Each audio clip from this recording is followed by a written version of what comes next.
بسم اللہ الرحمن الرحیم۔ السلام علیکم ناظرین، جب صحرا کی تپتی ریت ہواؤں کے ساتھ سرگوشی کرتی ہے تو ایک چیز بڑی واضح بتاتی ہے کہ حضرت عمر رضی اللہ تعالی عنہ شجاعت، اطاعت اور قناعت کے بے مثال پیکر ہیں۔ تیر اندازی، پہلوانی اور خطابت میں آپ نے مہارت حاصل کی۔ اسی زمانے میں ہی لکھنا پڑھنا سیکھ لیا تھا۔ رواج زمانہ کے مطابق تعلیم کے بعد فکر معاش کی طرف متوجہ ہوئے اور عرب کے اہم مشغلہ تجارت کو اپنے روزگار کا سامان بنایا۔ تجارت کے سلسلے میں آپ نے دور دراز ممالک میں سفر کیے۔ اس سے آپ کو بڑے تجربات حاصل ہوئے۔ خودداری، بلند حوصلے، معاملہ فہمی اور دور اندیش نگاہی اس کا نتیجہ تھا۔ قبائل کے درمیان معمولی رنجشوں کو اپنی غیر معمولی فہم اور تدبیر سے بہت جلدی حل فرما لیا کرتے تھے۔ عمر کا 27واں سال تھا جو ریگستان عرب میں آفتاب اسلام طلوع ہوا۔ مکے کی وادیوں سے توحید کی صدا بلند ہونے لگی۔ مشرکین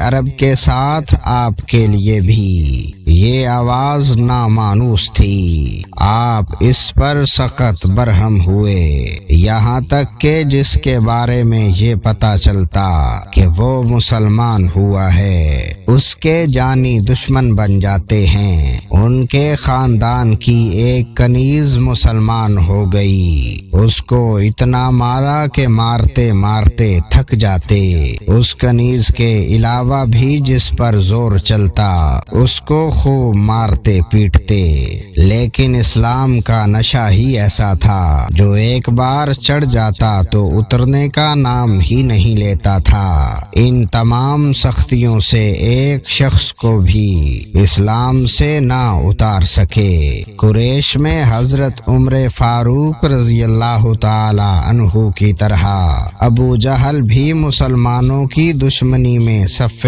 اول میں تھا۔ ایک دن نبی اکرم صلی اللہ علیہ وآلہ وسلم نے دعا فرمائی کہ اے اللہ، اسلام کو یا تو عمر بن خطاب یا ابو جہل کے ذریعے معزز کر دے، مگر یہ دولت تو ازل سے ہی حضرت عمر فاروق رضی اللہ تعالی عنہ کی قسمت میں لکھی جا چکی تھی۔ دعا نبی کی ہو تو اثر کیسے نہیں دکھاتی۔ اسلام کا سب سے بڑا دشمن جانثار اور دوست ہو گیا۔ اللہ نے عمر فاروق کو اسلام کی نعمت سے نواز دیا۔ ان کے اسلام لانے سے ایک زلزلہ برپا ہوا۔ مشرکین ان کے گھر کے ارد گرد جمع ہو کر نعرے بازی کرنے لگے، صبا عمر، صبا عمر۔ عمر بے دین ہو گیا، لیکن کسے معلوم تھا کہ عمر فاروق نے اپنی زندگی کا مقصد جان لیا تھا۔ حضرت عمر فاروق رضی اللہ تعالی عنہ کے اسلام لانے سے ایک نیا دور شروع ہو گیا۔ اس وقت 40 کے قریب افراد اسلام میں داخل ہو چکے تھے، لیکن وہ نہایت ہی بے بسی اور مجبوری کی زندگی بسر کر رہے تھے۔ اعلانیہ فرائض مذہبی ادا کرنا تو درکنار، اپنے آپ کو مسلمان ظاہر کرنا بھی خطرے سے خالی نہیں تھا۔ کعبہ میں نماز پڑھنا تو ناممکن تھا۔ آپ نے مشرکین کو جمع کر کے بڑی جرت مندی اور بہادری سے اپنے اسلام کا اعلان کیا۔ کسی میں اتنی ہمت نہیں تھی کہ آپ کے سامنے کھڑا ہوتا۔ آپ کے ماموں نے دیکھا کہ اسلام کا معاملہ تازہ ہے، کہیں مشرکین کوئی نقصان نہ پہنچا دیں، چنانچہ انہوں نے اپنی امان میں رکھ لیا۔ لیکن امیر المؤمنین اسلام کے قبل اپنی آنکھوں سے مسلمانوں کی مظلومیت اور بے بسی دیکھ چکے تھے، اس لیے مسلمانوں کی محبت کی وجہ سے اس امان کو ٹھکرا دیا اور عام مسلمانوں کی طرح مل کر مشرکین کے مصائب کو استقامت کے ساتھ سہنے کو تیار ہو گئے اور اعلان کیا کہ اب نماز جماعت کے ساتھ کعبہ میں ادا کی جائے گی۔ یہ پہلا موقع تھا کہ مسلمانوں نے کعبے میں نماز ادا کی، جس بہادری کے نام کے طور پر دربار نبوت سے فاروق کا لقب ملا۔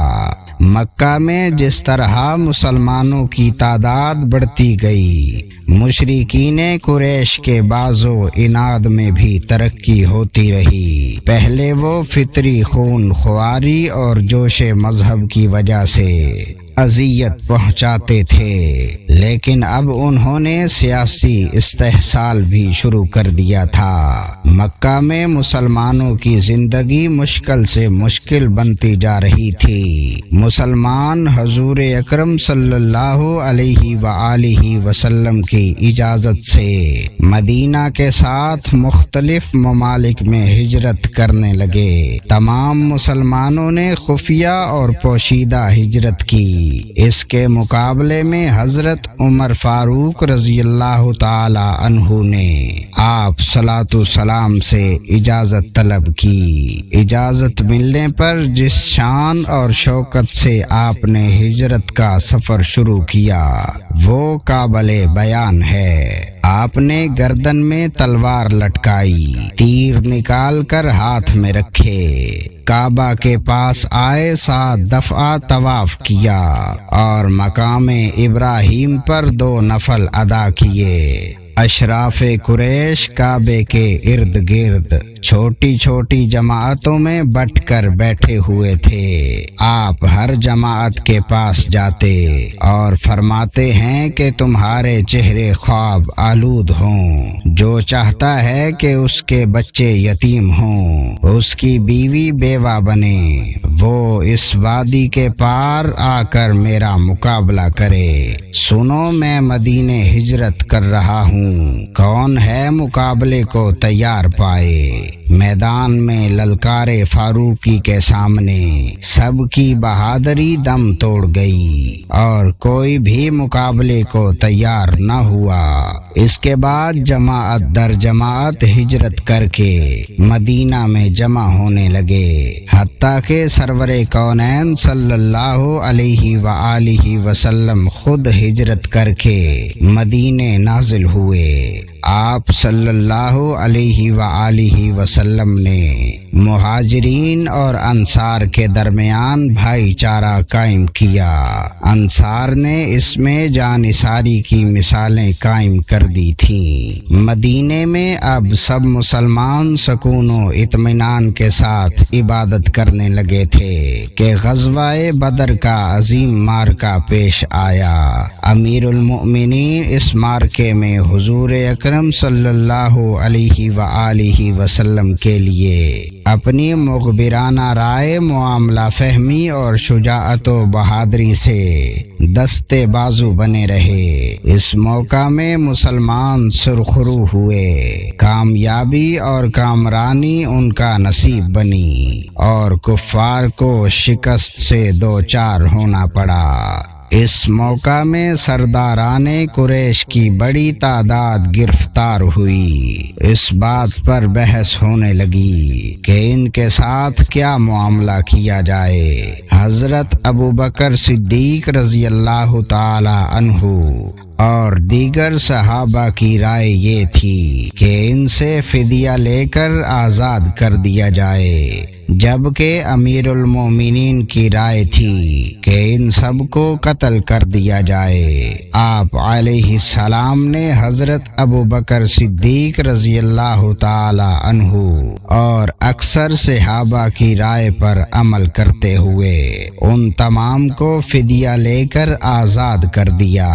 اس کے علاوہ آپ نے جنگ احد، خندق، خیبر اور فتح مکہ جیسے عظیم معرکوں میں نمایاں خدمات سر انجام دیں۔ حضرت ابو بکر صدیق رضی اللہ تعالی عنہ کی وفات کے بعد آپ خلافت میں آئے۔ اپنے 10 سال کے دور خلافت میں فارس، روم، ایران، عراق، شام، بیت المقدس جیسے عظیم سلطنتوں کو فتح کیا۔ وقت کے فرعونوں کی حکومت کے تختے الٹ دیے، پوری دنیا میں اسلام کا جھنڈا لہرا دیا۔ اپنے دور خلافت میں ملکی نظم و نسق کو باقاعدہ منظم کیا۔ آپ کی حکومت میں ملک کے تمام ضروری شعبے وجود میں آ چکے تھے۔ آپ نے مملکت کو صوبوں اور ضلعوں میں تقسیم کیا۔ ہر صوبے میں بڑے عہدیدار مقرر کیے، جن میں حاکم صوبہ، قاضی، فوجی، منشی، کلرک وغیرہ شامل تھے۔ ملکی قومی مسائل مجلس شورا میں پیش ہو کر طے پاتے تھے۔ آپ اپنے دور خلافت میں حکام اور حکومتی ملازمین کی کڑی نگرانی کرتے تھے۔ اگر ضرورت پڑتی تو عدالت کے کٹہرے میں لا کر کھڑا کر دیتے تھے۔ آپ نے قابل زراعت زمین کے لیے نہریں کھدوائیں، زراعت کے پیشے کو فروغ دیا، عشر و خراج کے منظم احکام جاری فرمائے،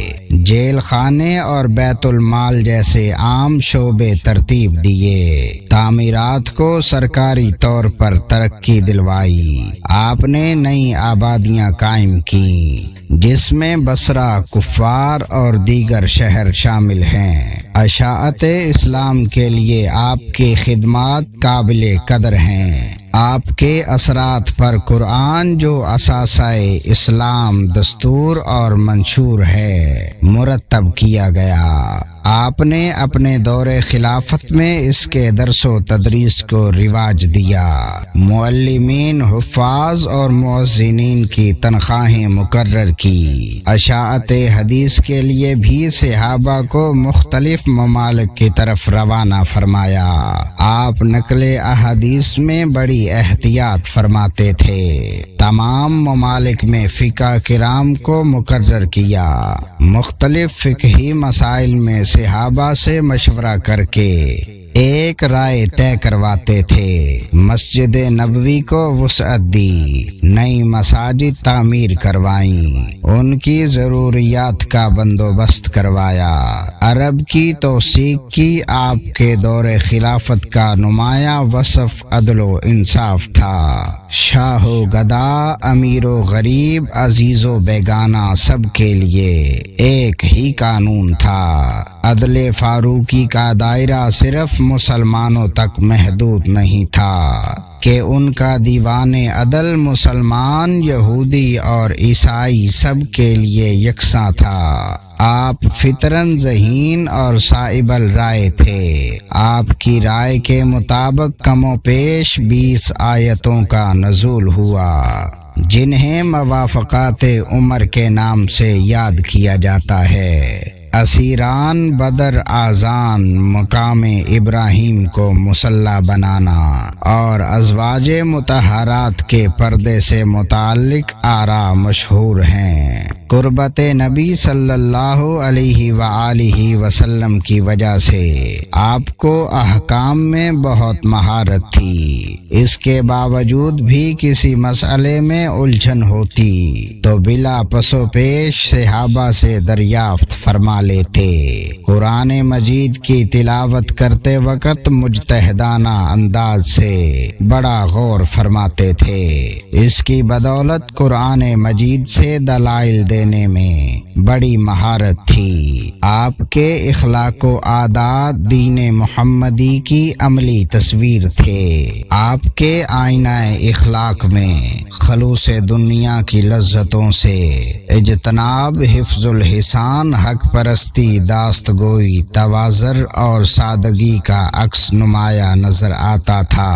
جنت کا پروانہ ملنے کے باوجود آپ کا خوف خداوندی اور خشیت الہی قابل دید تھی۔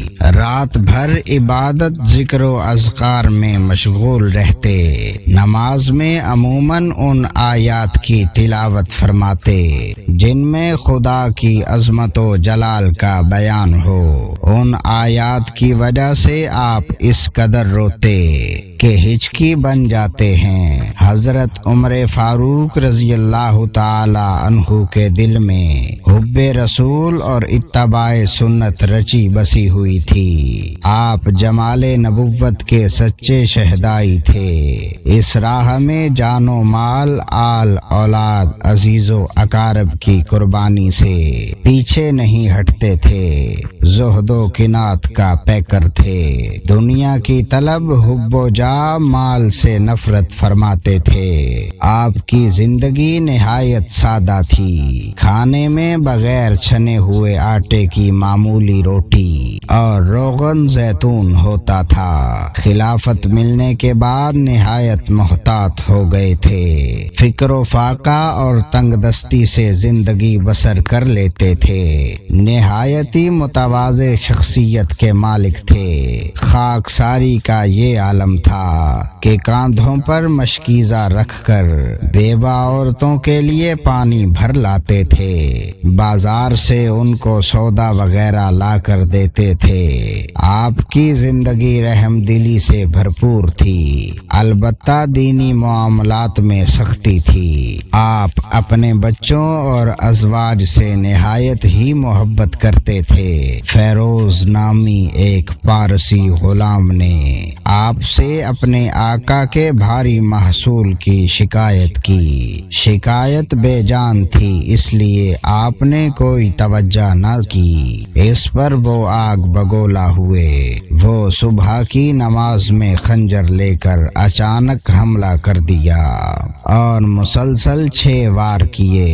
زخم ایسا کاری تھا کہ آپ اس سے جانور نہ ہو سکے۔ آخری وقت میں اہم وصیتیں کی۔ 3 دن اس کشمکش میں رہ کر محرم کی پہلی تاریخ ہفتے کے دن 24 ہجری کو اسلام کا عظیم چراغ بجھ گیا اور اپنے محبوب آقا کے پہلو میں ہمیشہ کے لیے میٹھی نیند سو گیا۔ اللہ تعالی ہم سب کو قلب سلیم عطا فرمائے اور قرآن اور حدیث پہ چلنے کی توفیق عطا فرمائے۔ آمین یا رب العالمین۔